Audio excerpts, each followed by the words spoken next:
نحمدہ ونصلی ونسلم علی رسولہ الکریم، اما بعد۔ شریعت کی طرف سے قربانی کا نصاب مقرر کیا گیا ہے 52.5 تولہ چاندی یا 7.5 تولہ سونا۔ اس کے علاوہ جن افراد کے پاس نقدی ہے، کیش ہے، یا جو تجارت میں مشغول ہیں، تجارت کر رہے ہیں، تجارتی سامان ہے، یا تھوڑا سونا ہے جو 7.5 تولہ نہیں ہے، کچھ چاندی ہے جو 52.5 تولہ نہیں ہے، کچھ نقدی ہے، کچھ سامان تجارت ہے، یا اس کے علاوہ کسی کے پاس کچھ نقدی ہے، کچھ سونا چاندی ہے اور کچھ ضرورت سے زائد سامان ہے، تو ان لوگوں کے لیے شریعت نے اختیار دیا ہے، چاہے تو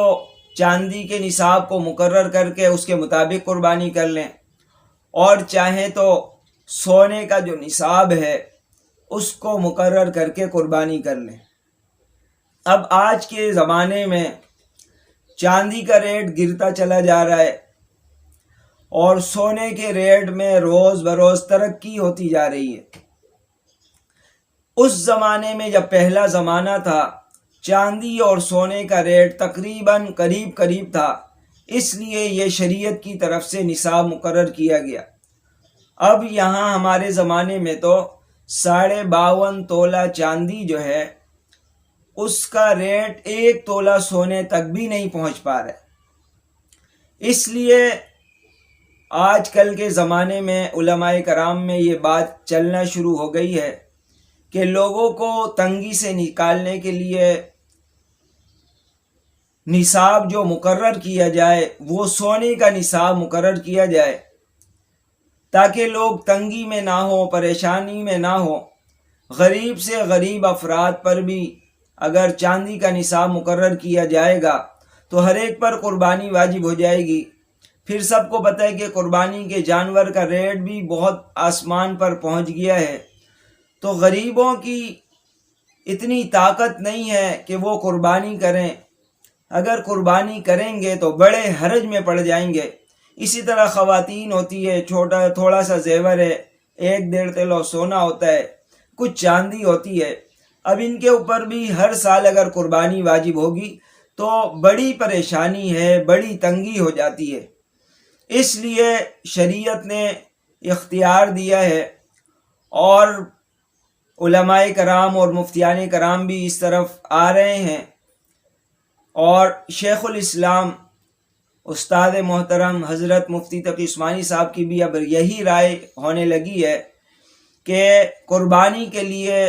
چاندی کے نصاب کے بجائے سونے کے نصاب کو مقرر کر دیا جائے، تاکہ بہت سے جو غریب افراد ہیں، کم کمانے والے ہیں، ان کے لیے تنگی نہ ہو۔